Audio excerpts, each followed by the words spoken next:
दोस्तों मारी गुज्जूनी मोज चेनल में आपનું સ્વાગત છે। આજના વિડીયોમાં આપણે વાત કરવા જઈ રહ્યા છીએ કે ઠાકોર ફેમિલીમાં દશામાના જાગરણમાં બધા લોકોએ કેવું એન્જોય કર્યું, કેવા ગરબા ડાન્સ કર્યા અને સ્પેશિયલ કાજલબેન પણ દશામાના જાગરણમાં આવી ગયા હતા।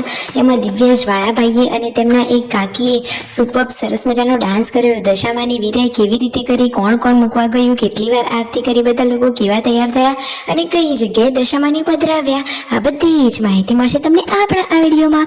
મારી ચેનલ પર નવા હોય તો ચેનલને ફટાફટ લાઈક શેર એન્ડ સબસ્ક્રાઇબ કરી દો।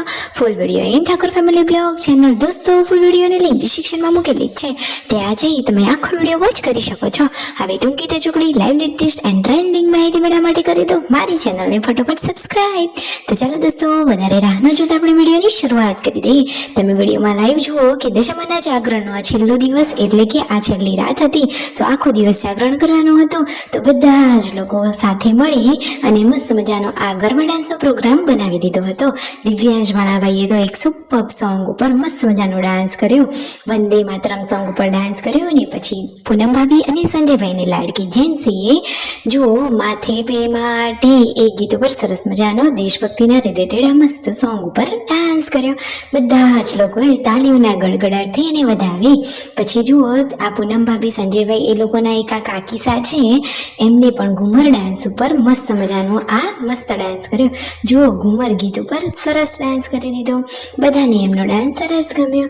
જુઓ તો ખરા આ પણ એક કળા છે, સાચી વાત ને દોસ્તો, કોઈનામાં કોઈ પ્રકારનું ટેલેન્ટ તો હોય જ।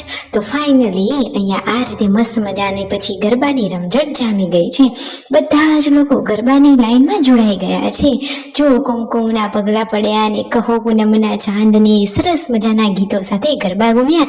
એટલી વાર તો પછી રાતના 12 વાગી ગયા। 12 વાગે દશામાની આરતી કરીને પછી બધા લોકો આ જૂની પુરાણી રમત એટલે કે અમદાવાદ રમી રહ્યા હતા।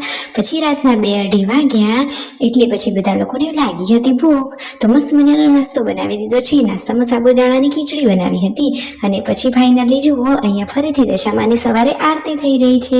4 વાગે દશામાની આરતી કરી હવે પછી દશામાની વિદાય થવાની તૈયારી હતી, એટલે કે હવે દશામાના ઓળામણા કરવાના હતા। જુઓ ફાઇનલી સરખું મુહૂર્ત જોઈ દશામાની મૂર્તિ ત્યાંથી હટાવી અને પછી તેમને લઈ જવામાં આવી રહ્યા છે હવે વિસર્જન કરવા માટે।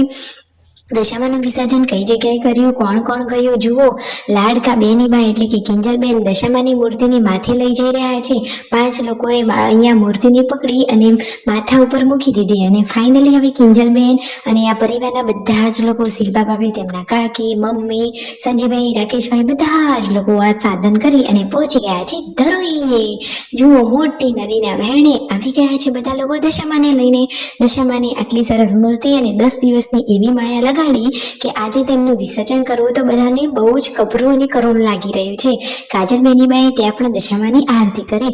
કાજલબેનીબા એટલે એકદમ માન મર્યાદાવાળા દીકરીબા છે।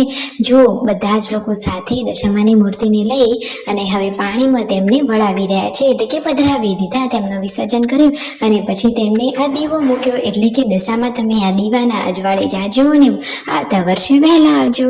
તો સવારે સવારે વહેલા જુઓ આ ધ્રુવાંશ ઉઠી ગયો છે અને ફોઈબાના ખોળામાં રમી રહ્યો છે। દશામાં આજે જતા રહ્યા છે તો ઘરમાં તો સાવ સોનું સોનું લાગી રહ્યું છે। બપોરના જમવામાં અહીંયા મસ્ત મજાની રોટલી બની રહી છે અને કાજલબેનીબા બચ્ચા પાટીની બનાવી રહ્યા છે। Subscribe my channel.